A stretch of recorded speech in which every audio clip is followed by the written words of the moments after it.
లోన్లీనెస్తో stress feel అయ్యేవాళ్ళు ఈ రోజుల్లో చాలామంది ఉన్నారు. ఎందుకంటే పరిస్థితుల ప్రభావం. హాయ్, లోన్లీనెస్తో స్ట్రెస్ని ఫీల్ అవుతున్నారా? కానీ ఇది ఒక శాపమా, వరమా? దీన్ని వరంగా చాలామంది ఉన్నారు. ఎందుకంటే పరిస్థితుల ప్రభావం. హాయ్, లోన్లీనెస్తో స్ట్రెస్ని ఫీల్ అవుతున్నారా? కానీ ఇది ఒక శాపమా, వరమా? దీన్ని వరంగా కూడా మార్చుకోవచ్చని మీకు తెలుసా?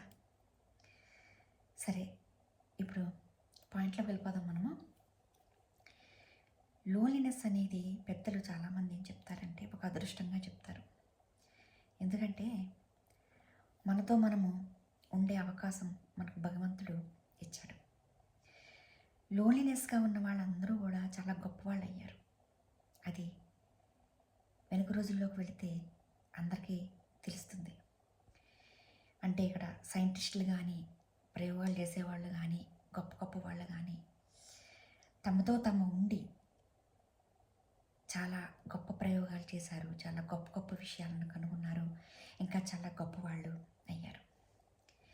దీన్ని ఒక అదృష్టంగా మనం మార్చుకొని గొప్పవాళ్ళు అవ్వచ్చు. కానీ ఎంత గొప్పవాళ్ళమైనా కానీ ఒక రిలేషన్షిప్ అనేది లేకపోతే, ఒక మంచిగా ప్రేమ అనేది లేకపోతే చాలా బాధకు లోనవుతాడు మానవుడు. ఎందుకంటే ఇది మానవ సహజం. ప్రేమ అనేది అందరూ కోరుకుంటారు.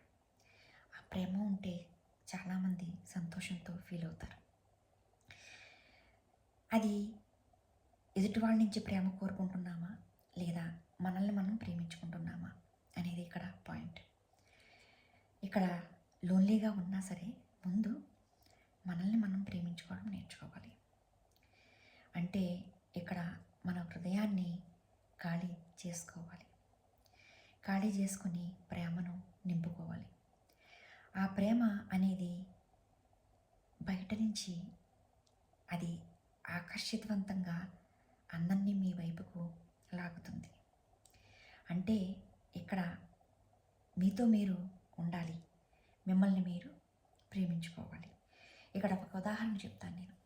అదేంటంటే ప్రకృతి విషయమే తీసుకోండి. ప్రకృతిలో మనకి వివిధ కాలాలు ఉన్నాయి. ఇక్కడ ఎండాకాలం ఉన్నాయి, వర్షాకాలము, శీతాకాలము ఉన్నాయి. ఈ 3 కాలాల్లో కూడా ప్రకృతి తనకి తను మార్చుకొని ఇక్కడ మనకి మొక్కలు, పుష్పాలను, ఇంకా మనకి కావలసినవన్నీ కూడా తన ఆయా కాలాలను బట్టి తన స్వభావాన్ని మార్చుకుని మానవులందరికీ మేలు చేస్తుంది. ఇక్కడ ప్రకృతికి ఆ స్వభావం ఉన్నట్లే మనలో ఆ స్వభావాన్ని పెంపొందించుకుంటే ప్రకృతి మనకి ఇచ్చి ఎంత విస్తారంగా పెరుగుతుందో మనం కూడా అలాగే ప్రేమ మనలో మనం పెంపొందించుకుంటే, మనం ప్రేమను ఇవ్వగలిగితే అంత విస్తారంగాను మనం పొందగలుగుతాం. ఇక్కడ ఈ లోన్లీనెస్ని ఇంకా ఎలా మనం ఉపయోగించుకోవాలి? బుక్ రీడింగ్ చేయవచ్చు. దానివల్ల మనం ఎన్నో విషయాల్ని కనుక్కోవచ్చు. దీనివల్ల మనకి ఫోకస్ క్రియేట్ అవుతుంది, కాన్సన్ట్రేషన్ క్రియేట్ అవుతుంది. అంటే ఇక్కడ మనం గొప్పవారు అవ్వటానికి ఇది ఒక అవకాశంగా భావిస్తే మనలో లోన్లీనెస్ అనే ఫీలింగే ఉండదు. అక్కడ ఒక పాజిటివ్ ఆలోచన అనేది వస్తుంది. కానీ చెప్పడం సులువే, చేయడం చాలా కష్టం అని చాలామంది అంటారు. నిజమేనండి. కానీ దానికి హీలింగ్ అనేది చాలా అవసరం. హీలింగ్ అంటే వైద్యం కాదు. ఎందుకంటే మెడిసిన్ వలన ఇది తగ్గదు, లేదా నిద్ర మాత్రలు ఇచ్చి నిద్రపోవడం వలన లోన్లీనెస్ అనేది తగ్గదు. ఎందుకంటే అది మత్తుని కలగజేసి ఆ కాసేపు మాత్రమే ఉంటుంది, మళ్ళీ తర్వాత మామూలే. కానీ ఇది శాశ్వతంగా దాన్ని ఆనందంగా ఎలా మార్చుకోవాలి అనేది ఇక్కడ పాయింట్. ఇక్కడ హీలింగ్ని మన శరీరానికి కాదు, ముందు మన మనసుకి ఇవ్వాలి. ఇక్కడ మనం మనసుకి హీలింగ్ ఇస్తే మన శరీరం కూడా చాలా బాగుంటుంది. అన్ని విధాలా మనం లోపల నుంచి మార్పును తెచ్చుకోవాలి. మార్పును లోపల నుంచి హీలింగ్ చేసుకోవాలి. అంటే ఇక్కడ ఈ జనరేషన్ పరంగా నేను చెప్తాను ఒక ఉదాహరణ. హార్డ్వేర్ బాగుంటేనే కదా సాఫ్ట్వేర్ అనేది పనిచేస్తుంది. అట్లాగే హార్డ్వేరు మన మనసు, మన హృదయం, మన మైండ్. ఇక్కడ హృదయం ద్వారా మన మనసుని క్లీన్ చేసుకుంటాము. ఆ క్లీన్ చేసుకున్న మనసుతో మన మైండ్కి పని చెప్తాము. దీనివలన మైండ్లో పాజిటివ్ ఆలోచనల్ని తెచ్చుకుంటాము, నెగిటివ్ ఆలోచనల్ని అనేది తీసేస్తాం. ఇది చేయాలంటే ముందుగా మన మీద మనము పని చేసుకోవాలి. అది ఎలా చేసుకోవాలి? లోన్లీనెస్తోనే చేసుకుంటారు. చుట్టూ 10 మంది ఉంటే చేసుకోలేరు. అంటే మీ లోన్లీనెస్తో మీతో మీరు పని చేసుకోవాలి. ముందు గైడెన్స్ మాత్రమే లభిస్తుంది హీలింగ్ అంటే. కానీ ప్రాక్టికల్గా మీతో మీరు ఉండాలి, మీతో మీరు పని చేసుకోవాలి. ఇక్కడ ఉదాహరణ చెప్తాను. ఇక్కడ ఎన్నో వ్యాపారాలు కానీ ఇంకా జాబ్స్ కానీ పని చేసినప్పుడు అది అనుభవంతో పని వస్తుంది.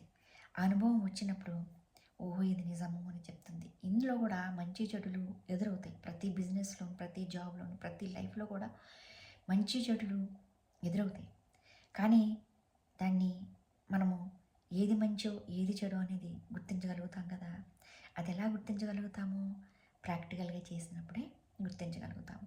ఇక్కడ మీరు పుస్తకాల్లో చదివింది సర్టిఫికెట్లు తెచ్చుకుని కాదు. అక్కడ మీకు జాబ్ అయిన తర్వాత ఇంటర్న్షిప్లో కొంత ట్రైనింగ్ ఎందుకు ఇస్తారు? అది ప్రాక్టికల్గా మీరు నేర్చుకుంటే అది ఇంకా బాగా నేర్చుకుని మీరు ఫర్దర్గా ముందుకు వెళ్ళడానికి అన్నమాట. ఇక్కడ కూడా అదే పనిచేస్తుంది. గైడెన్స్ అనేది లభిస్తుంది. ఆ గైడెన్స్ ద్వారా మీరు మిమ్మల్ని హీల్ చేసుకోవడం నేర్చుకోవాలి, దాన్ని కంటిన్యూ చేసుకోవాలి. ఇక్కడే మీకు హీలింగ్ అనేది లభిస్తుంది. ఇక్కడ మన హార్డ్వేర్తో మన సాఫ్ట్వేర్ని బాగా పని చేయించగలగాలి. అంటే ఇక్కడ మన హార్డ్వేర్ మన హృదయం, మన మనసు, సాఫ్ట్వేరు మన మాట, ఆలోచన, మన శరీరం, ఇదంతా కూడా సాఫ్ట్వేర్. అందుకని ముందు మనం మన లోపల దాన్ని క్లీన్ చేసుకోవాలి. ఇక్కడ హీలింగ్ అనేది ఏ విషయమైనా సరే చేసుకోవచ్చు. ఒక రిలేషన్షిప్ అని కాదు, ఏ విషయమైనా, మనీ విషయమైనా, ఇంకేదైనా సరే హీలింగ్ చేసుకోవచ్చు. హీలింగ్ అంటే పెద్ద కష్టమేమీ కాదు. రోజుకి ఒక 15 మినిట్స్ చేసుకున్నా అది చాలా లాభంగానే ఉంటుంది. అందుకని మీకు హీలింగ్ గైడెన్స్ కావాల్స్తే కింద మీకు టెలిగ్రామ్ ఐడి అనేది ఇస్తాను. దాన్ని మీరు ఫాలో అయ్యి మీరు వివరాలకు సంప్రదించవచ్చును. అక్కడ మీకు డీటెయిల్స్ లభిస్తాయి. ఇంకా మనతో పాటు ఈ వీడియో అందరికీ లభించి వాళ్ళు కూడా లాభం పొందాలని మీరు అనుకుంటే షేర్ చేయండి, ఇంకా సేవ్ చేసుకోండి, కమెంట్స్ చేయండి. ఈ కమెంట్స్ ద్వారా నేను మరిన్ని వీడియోలు చేయడానికి అవకాశం అయితే ఉంటుంది. మీకు డిస్క్రిప్షన్లో టెలిగ్రామ్ ఐడి ఉంటుంది. దాని ద్వారా మీకు మీ రిలేషన్షిప్లో స్ట్రెస్ ఫీల్ అవుతున్నా, ఏదైనా గైడెన్స్ కావాలన్నా, ఏదైనా హీలింగ్ మీ అంతటి మీరే చేసుకునేలాగా గైడెన్స్ కావాలిస్తే దాని ద్వారా మీరు సంప్రదించవచ్చు. ఇక ఈ వీడియోని ముగిస్తాను. మరో వీడియోలో కలుద్దాము. సబ్స్క్రైబ్ చేసుకోండి, సేవ్ చేయండి, షేర్ చేయండి. బాయ్.